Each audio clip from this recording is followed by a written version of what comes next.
सभी साथियों को मेरा नमस्कार, स्वागत है आप सबका आज 5 नवंबर के जनसत्ता विश्लेषण में। तो आइए शुरू करते हैं आज का जनसत्ता विश्लेषण बिना किसी देरी के। तो आज के संपादकीय में बात करी गई 3 महत्वपूर्ण मुद्दों को लेके वह है पर्यावरण संबंधित पर्वतीय जल स्रोतों पर मंडराता खतरा, फिर है शक्ति का सीमा और धोखाधड़ी का संचार। तो अंत से शुरू करते हैं धोखाधड़ी के संजाल से। पिछले कुछ समय से साइबर अपराधियों का संजाल जिस तरह लगातार बढ़ता देखा जा रहा है, उसमें डिजिटल हो रही व्यवस्था के सामने एक बड़ी चुनौती खड़ी हो गई है। इसे निपटने के लिए सरकार और जांच एजेंसियों की मौजूदा सुरक्षात्मक उपाय बौने साबित हो रहे हैं। साइबर अपराधी ठगी की घटनाओं को अंजाम देने के लिए नए नए तरीके ईजाद कर रहे हैं। डिजिटल अरेस्ट भी इनमें से एक है, जिसके जरिए बड़े पैमाने पर लोगों को धोखाधड़ी का शिकार बनाया जा रहा है।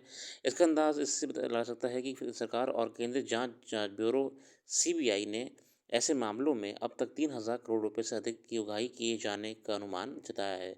मतलब आपकी डिजिटल अरेस्ट और साइबर फ्रॉड इतना बड़ा एक एक क्राइम बन चुका है, एक सिंडिकेट बन चुका है कि 3,000 करोड़ तक की रिकवरी अभी की जा चुकी है और कितने की करनी है ये भी फ्यूचर में देखने को मिल सकता है।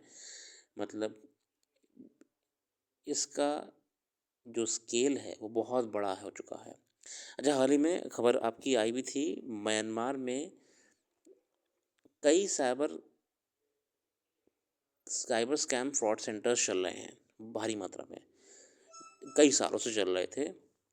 हालाँकि अभी बीते बीते हफ्तों में कुछ हफ्तों पहले ही 1 हफ्ते पहले ही बामुश्किल म्यांमार सरकार ने थाईलैंड में भी अ, बहुत ही युद्ध स्तर पे रेड्स करी और ऐसे चल रहे तमाम ऑफिसेज़ को बंद करा, सील कर दिया। और ये इतने एडवांस थे कि प्रॉपर कॉर्पोरेट ऑफिस की तरह रन कर रहे थे। इनके पास लेटेस्ट इक्विपमेंट्स थे, जैसे कि आपका एलॉन मस्क का स्टारलिंक डिवाइस जो कि जंगलों में भी इंटरनेट देता है। ऐसे तमाम टेक्नोलॉजीज़ थी और बहुत ही एडवांस उनकी बिल्डिंग्स थी, बिल्कुल कॉर्पोरेट की तरह एक इंडस्ट्री रन कर रही थी। सरकारें अंतर्राष्ट्रीय स्तर पे इंटरपोल और कई एजेंसी के साथ मिलके ऐसी चीज़ों को अब अपने देश में चलने से रोक रही हैं, प्रयास कर रही हैं कि साइबर ठगों को जितना ज़्यादा रोका जाए ताकि भोले-भाले सामान्य जनता का पैसा बच सके। गौरतलब है कि देश में साइबर अपराधों के मामले में तेज़ी से बढ़ोतरी का आकलन राष्ट्रीय अपराध रिकॉर्ड ब्यूरो एनसीआरबी की हाल ही एक रिपोर्ट से किया जा सकता है। इसमें कहा गया है कि वर्ष 22 में देश भर में साइबर अपराध के 65,900 मामले दर्ज किए गए, जिनकी संख्या 2023 में 31% बढ़कर 86,000 हो गई है। साइबर ठगी के ऐसे मामले भी सामने आते रहे हैं जिनमें पीड़ित लोगों से करोड़ों रुपए ऐंठ लिए गए। ऐसे ही एक मामले में पिछले कुछ दिनों हरियाणा के अम्बाला की एक बुजुर्ग महिला ने प्रधान न्यायाधीश को पत्र लिखकर कहा कि उन्हें और उनके पति को डिजिटल अरेस्ट कर अपराधियों ने उनसे 1 करोड़ रुपए से अधिक की रकम हड़प ली है। ये किस लेवल का एक स्कैम बनता जा रहा है जो कि रुकने का नाम नहीं ले रहा और इसका मैग्नीट्यूड बढ़ता जा रहा है। कहाँ पहले खबर आती थी कि लोग पेटीएम या फिर तमाम वॉलेट्स ऐप्स के माध्यम से छोटी पेमेंट्स लोग के गायब कर देते थे 400-500 रुपए के। वहीं पे आज खबरें आती हैं सीधे 1 करोड़ 2 करोड़ भारी मात्रा में अमाउंट्स को गायब करा जा रहा है। तो डिजिटल सिक्योरिटी बहुत ज़रूरी है इस बढ़ते डिजिटल इंफ्रास्ट्रक्चर को लेते हुए, जो कि अब देश में मोटिवेट करा जा रहा है। अगला संपादकीय है निर्वाचन को लेके। मैं इसमें नहीं जाऊँगा, कुछ विशेष आर्टिकल ऐसा नहीं है कि परीक्षा उपयोगी हो। हम पर्वतीय पे जाते हैं और जल स्रोतों पे क्या खतरा मंडरा रहा है, कुमार सिद्धार्थ साहब ने किन बिंदुओं पे हमारा ध्यान आकर्षित करा है, ये देखना योग्य है। जलवायु परिवर्तन, प्रदूषण और अस्थिर मानव हस्तक्षेप ने पर्वतीय स्रोतों के अस्तित्व को डगमगा दिया है। संयुक्त राष्ट्र की विश्व जल विकास रिपोर्ट 2025 गहरी चिंता जताती है कि धरती के वह पर्वत जिन्हें अब तक केवल प्राकृतिक सौंदर्य के प्रतीक के रूप में देखा जाता था, वास्तव में हमारे जीवन के सबसे बड़े जल भंडार हैं। देखिए, हम जानते हैं कि कितना जितनी नदियाँ हैं आपकी, कई नदियों का उद्गम तो आपका हिमालय से ही है। रबड़ का पहला वाक़या है कि चेतावनी बनकर उभरता है। पर्वतीय जल स्रोत जो दुनिया के ताज़े पानी का 60% तक उपलब्ध कराते हैं, हमारी आँखों के सामने पिघल रहे हैं। अब क्या हो रहा है, ये जो आपके ग्लेशियर्स हैं, ये पिघल रहे हैं, जिनसे आने वाले जनरेशन्स के लिए बड़ा संकट हो रहा है कि ड्रिंकेबल वाटर और जन जो भी नज़दीकी आस क्षेत्र में रहते हैं, उनकी कहीं न कहीं अस्तित्व पर भी खतरा हो जाएगा। घटता पानी पूरी मानवता के लिए खतरा है। संयुक्त राष्ट्र की ये रिपोर्ट हमें उस सच के रूबरू कराती है जो अक्सर नज़रों से ओझल रहता है। विश्व की जल सुरक्षा, पारिस्थितिकी और खाद्य आपूर्ति का बड़ा हिस्सा उन ऊंचे इलाकों पर निर्भर है जिन्हें हम आमतौर पर हिमालय या आल्प्स जैसे नामों से जानते हैं। इन्हीं को वैज्ञानिक अब वाटर टावर्स कहते हैं, यानी ऐसे जलस्तंभ जो पृथ्वी को जीवन देते हैं। ये कोई रूपक नहीं बल्कि ठोस वैज्ञानिक सच्चाई है। ऊंचाई पर जमा बर्फ और हिमनद केवल पहाड़ों को शोभा नहीं बल्कि नदियाँ, झरने और भूजल के रूप में जीवन की धारा बहाने वाले स्रोत हैं।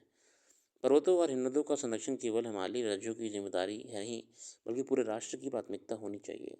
यदि हमने समय रहते इस चेतावनी पर ध्यान नहीं दिया, तो आने वाले दशकों में नदियों का प्रवाह और जीवन का संतुलन दोनों अस्थिर हो जाएंगे। देखिए, जितना समस्या हमें पीने के पानी की होगी, उससे बड़ी समस्या हमें कृषि योग्य पानी की होगी। और जो एक नॉर्मल लाइफ जीने के लिए ज़रूरतें हैं, इवन जो एक पर्यावरण के जानवर, कीट, पेड़ पौधे, जंगल, इनकी रिक्वायरमेंट्स है पानी से, वो भी पूरी नहीं हो पाएंगी। संयुक्त राष्ट्र की विश्व जल संकट रिपोर्ट 25 के अनुसार वर्ष 2021 बीच विश्व में ताज़े पानी की खपत में 14% की वृद्धि हुई है। देखिए, आपको देखिए कितना बर्डन पड़ रहा है फ्रेश वाटर कंजम्पशन पे, 14% इंक्रीज हो गया है। कृषि क्षेत्र सबसे बड़ा उपभोक्ता बना हुआ है, जो कुल खपत का लगभग 72% पानी इस्तेमाल करता है। उद्योगों की हिस्सेदारी 15% और घरेलू उपयोग की 13% है। विकसित देशों में औद्योगिक खपत अपेक्षाकृत अधिक है, जबकि गरीब देशों में 90% तक पानी खेती के काम आता है। एंडीज़ में 80 के दशक में अब तक 30 से 50% तक हिमनद घट चुके हैं। ग्लेशियर्स जो हैं एंडीज़ माउंटेन में कम हो रहे हैं, 30 से 50%। अफ्रीका के माउंट केन्या और रुवेंचोरी और किलिमंजारो 2040 तक बर्फ पूरी तरह समाप्त हो जाने की आशंका जताई गई है। हिंदू कुश, काराकोरम, हिमालय जैसे तीस ध्रुव कहा जाता है, वहीं सदी के अंत तक बर्फ की मात्रा आधी रह जाने की संभावना है। हिंदू कुश जो माउंटेन रेंजेस यहाँ पे काराकोरम के बाद, वहाँ पे भी अब ये तमाम डेटा के हिसाब से माना जा रहा है कि आने वाले समय में एक बड़ा संकट आने वाला है। ये भी क्षेत्र है जिसमें गंगा, ब्रह्मपुत्र, सिंधु और सतलज जैसी बड़ी नदियाँ जन्म लेती हैं और जो लगभग 1.65 अरब लोगों को पानी उपलब्ध कराती हैं। इन नदियों का प्रवाह स्थिर हुआ तो आधी से अधिक एशिया की जनसंख्या सीधे प्रभावित होगी। भारत के संदर्भ में ये संकट और भी गंभीर है। हिमालय में 9,500 से अधिक हिमनद हैं। वाडी इंस्टीट्यूट ऑफ हिमालयन जियोलॉजी और IIT कानपुर के अध्ययन बताते हैं कि पिछले 3 दशकों में ये हिमनद सालाना 15 से 20 मीटर घट रहे हैं। मतलब ग्लेशियर्स आपके घटते हुए पीछे जाते जा रहे हैं, रिसाइड कर रहे हैं। गंगोत्री में उनसे पहले से अब तक लगभग 3 किलोमीटर पीछे हट चुकी है। विश्व जल विकास रिपोर्ट 25 चेतावनी देती है कि नदियों का प्रवाह कुछ वर्षों के लिए तो बढ़ सकता है, लेकिन दीर्घकाल में उसमें भारी कमी आएगी। अब देखिए, जब ग्लेशियर्स पिघल रहे होते हैं तो हम जानते हैं कि पानी की मात्रा बढ़ जाती है, तो कुछ समय तक आपको फ्लो जो है नदियों का बढ़ता दिखेगा। मगर उसके बाद जब ग्लेशियर्स पिघल चुके होंगे, तो एक ऐसा काल आएगा जिसमें आपकी नदियों का प्रवाह एकदम धीमा हो गया होगा, क्योंकि ग्लेशियर्स ही नहीं होंगे तो पानी आएगा कहाँ से। नदियों के पिघलने के साथ एक नई चुनौती भी तेजी से बढ़ रही है, वह है झील फटने से आने वाले अचानक बाढ़। अब देखिए, ग्लेशियल इसे हम कहते हैं, इंग्लिश में टर्म होता है ग्लेशियल लेक आउटफ्लो, यानी कि GLOF। जो हिमनद के पिघलने से कई कई जगहों पर झीलें बन जाती हैं। वो ज़्यादा हिमनद के पिघलने से बहुत बड़ी हो जाती हैं और झीलें कई बड़ी बड़ी होती हैं। ये पूरे पूरे शहर आ सकते हैं उसमें। जब उनमें पानी अधिक से अधिक बढ़ता जाता है तो वो फट जाते हैं उनके बांध या किनारे, और नीचे रहने वाले क्षेत्रों में बाढ़ जैसी स्थिति उत्पन्न हो जाती है, जो कि आपको आए दिन विशेषकर मानसून के समय में पहाड़ी राज्यों में खबरें सुनने को आती हैं कि झीलों के फटने से झीलों का पानी पूरा पूरा गांव समा ले जाता है अपने साथ। ये होता है उसका पावर, जो खतरा बन रहा है अब एक और, ग्लेशियर लेक्स, हिमनद झीलें। जब नदियों का प्रवाह अस्त होता है तो कभी बहुत अधिक कभी बहुत कम पानी की स्थिति बनती है, जिससे फसलें नष्ट होती हैं, मृदा कटाव बढ़ता है और जीविकोपार्जन और प्रतिकूल असर पड़ता है। भारत के गंगा ब्रह्मपुत्र बेसिन में 40% से अधिक कृषि क्षेत्र हैं, जहां धान, गेहूं और गन्ने ऐसी फसलें उगाई जाती हैं। हिमनदों में बदलाव से इन फसलों की उत्पादकता पर असर पड़ना तय है। संयुक्त राष्ट्र की ये भी रेखांकित करती है कि जल संकट से निपटने के लिए केवल तकनीकी समाधानों पर निर्भर रहना पर्याप्त नहीं होगा, स्थानीय और पारंपरिक ज्ञान प्रणालियों को भी समान महत्व देना होगा। भारत के उत्तराखंड और हिमाचल प्रदेश में खाल, गुल और कुल्ह जैसे पारंपरिक जल सिंचन व्यवस्था सदियों से पानी के संरक्षण और संतुलन का उदाहरण रही है। इसी तरह, जब हम बात कर रहे हैं कि वाटर कंजर्वेशन की कैसे प्रैक्टिसेस पहले की जाती थी हमारे पूर्वजों के द्वारा संरक्षण करने की। यदि इन पारंपरिक प्रणालियों को आधुनिक विज्ञान के साथ जोड़ा जाए तो जलवायु परिवर्तन की चुनौतियों का सामना अधिक प्रभावी ढंग से किया जा सकता है। भारत ने राष्ट्रीय जल नीति, हिमालयन ग्लेशियर मॉनिटरिंग प्रोग्राम और जलवायु अनुकूलन योजनाओं के पर्वतीय जलस्रोतों के संरक्षण पर बल दिया है, लेकिन रिपोर्ट का निष्कर्ष साफ है कि ये प्रयास अभी सीमित है और इन्हें अधिक व्यापक क्षेत्रीय और अंतर्राष्ट्रीय सहयोग के स्तर पर विस्तृत करने की आवश्यकता है।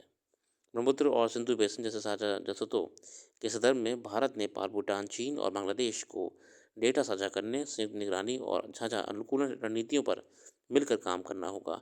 बिल्कुल, विशेषकर जितने आपकी हिमालयी क्षेत्रीय राज्य राष्ट्र हैं, उन सबको काम करना पड़ेगा। हिमालयी क्षेत्रीय राज्यों को काम करना पड़ेगा कि कैसे वो इस बराबर से होने वाले नुकसान को कम कर सके, कि बाद में संकट सबसे पहले जो आएगा वो इन्हीं क्षेत्रों में देखने को मिलेगा। रपट इस चुनौती को सतत विकास लक्ष्य से जोड़ती है, जिसका उद्देश्य है सभी के लिए जल और स्वच्छता की गारंटी।